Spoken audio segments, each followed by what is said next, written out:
বকোৰ যিজন CDSP নৱনিৰ্মিত যিটো বকো সম জিলা তাৰ CDSPজন সন্দীপন গাৰ্গ তেখেত সম্বন্ধীয় ভায়েক হয় জুবিন গাৰ্গৰ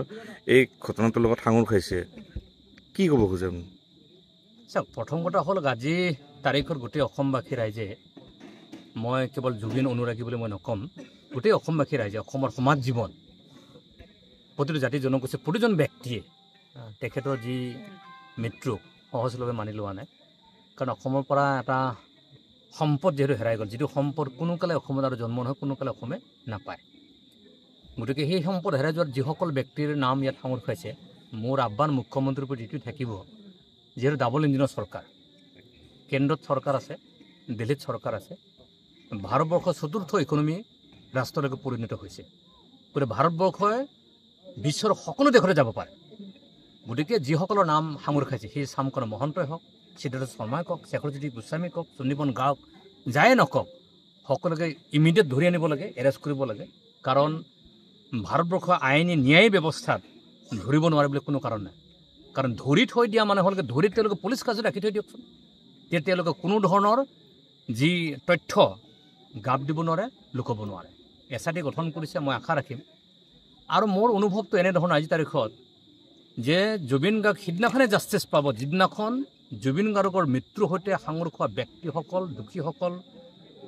বিচাৰি ওলাই শাস্তিৰ সন্মুখীন হ'ব শাস্তি পাব শাস্তি বিহিব সিদিনাখনে জুবিনৰ প্ৰতি জাষ্টিছটো প্ৰকৃতাৰ্থত হ'ব মাইকেল জেকছনৰ মৃত্যুত যদি চিকিৎসক এজন যদি 7 বছৰ জেল হ'ব পাৰে ভাৰতবৰ্ষৰ চতুৰ্থ অৰ্থনৈতিক ৰাষ্ট্ৰ হিচাপে বিশ্বৰ য'তেই নাথাকক ক'ত আছে তেখেতসকলে ছিংগাপুৰতহে আছে চাংমকন মহন্ত সিদ্ধাৰ্থ আমি যদি কওঁ ক'ত আছে মই যদি কথাখিনি ক'বলৈ যে আমি নাজানিম ক'ত আছে ভাৰতবৰ্ষৰ ভিতৰতে লুকাই আছে পৃথিৱীৰ ভিতৰত ক'ত লুকাই আছে কিয় কৰিব নোৱাৰে আনপিনে সন্দীপন গাৰ্গ APS এজন পুলিচ বিষয়া নহয় তেওঁ আমাৰ বকো সমজিল্লা SP হয় তেখেত আকৌ জুবিন গাৰ্গৰ সম্পৰ্কীয় ভাইটো যদি ককাইজনক যদি তেওঁ সুৰক্ষা দিব নোৱাৰে তেওঁ আমাৰ বকোবাসীক কেনেকৈ সুৰক্ষা দিব গতিকে মইতো ভাবোঁ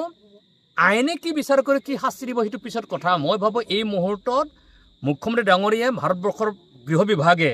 সন্দীপন গাৰ্গক ধৰি বান্ধি আনি ৰাখি থ'ব লাগে আৰু মই এই মুহূৰ্তত ক'ম যিজন ব্যক্তিৰ নিজৰ ককাই ভাইক সুৰক্ষা দিব পৰা নাই বকোবাসী ৰাইজক যে সুৰক্ষা দিব নোৱাৰে এইটো নিশ্চিত হৈছে গতিকে সেইজন মানুহক চাকৰি বৰ্খাস্ত কৰিবলৈ মই শুনি আছোঁ বৰ্খাস্তৰ কাম নাই চাকৰিৰ পৰা তাক বিদায় দিব লাগিব বুলি কাৰণ তেওঁৰ কোনো কামেই নাই মিনিংলেছ মানুহ এজন সেইজন মানুহ আৰু তেওঁ যে APS পাইছে কেনেকৈ পালে এইটো সন্দেহজনক হৈ গ'ল গতিকে সেইকাৰণে জুবিন গাৰ্গ ডাঙৰে জাষ্টিছটো পাব লাগিলে এই কালপ্ৰিয়ক ধৰিব লাগিব কি বিচাৰ কৰে কি বিচাৰ নকৰে অসমৰ জানুহে অসমৰ সমাজ জীৱনে নাজানে অসমৰ সমাজ জীৱনে এইটো জানে যে জুবিন গাৰ্গৰ লগত নাম সংখ্যক ব্যক্তিসকল দুখীসকল শাস্তি পাব লাগিব আৰু শাস্তিটো এনেধৰণৰ কঠোৰৰ পৰা কঠোৰতম যে কোনো মানুহে ভৱিষ্যত দিনত এনেধৰণৰ এটা সম্পদ ঠকাই যোৱাৰ সংক্ৰান্তত কোনেও জড়িত হ'ব নোৱাৰে সেই কথাখিনি হৈছে আজি ফেচবুকত আজি সিদ্ধাৰ্থই কওক শেখৰজ্যোতিয়ে কওক আজি চামকানে মহন্তক বহুত কিবা কি কৈ থাকিব ক'বলৈ বেয়া শুনি আজি তাৰিখত গোটেইবিলাক ক্ষেত্ৰত এই শেখৰজ্যোতি এই সিদ্ধাৰ্থক দেখিলে তেওঁলোকক গুণ্ডা যেন লাগে এই সন্দীপন গাৰ্গটো পুলিচ অফিচাৰ নে চুৰ গমেই নাপায় সিটো চুৰৰহে পুলিচ হয় সি চোৰাংটো এটা চুৰ মহাবদমাইছ নহ'লে কেনেকৈ সি এই কাৰবাৰটো ঘূৰিব পাৰে গোটেই আৰু চামকানে মহন্ত মানুহ কৈছে ফেষ্টিভেল মহন্ত সি মানে ক'বই বেয়া গোটেইবিলাকৰ ক্ষেত্ৰত এনে এটা বদমাইছ আৰু এনেকুৱা বদমাইছ মানুহ পাবৰ কাৰণে কঠিন গতিকে দুখ মোৰ এইটোতে লাগিছে যে এজন অসমৰ সম্পদ হীৰা যিটো আৰু 100 বছৰলৈকে জন্ম নহয় জুবিন গাৰ্গ ঢুকাল তাৰ চাৰিওকাষে কোন আছে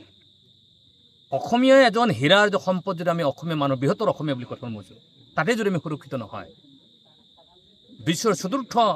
ইকনমি দেশ তাত যদি আমি সুৰক্ষিত নহয়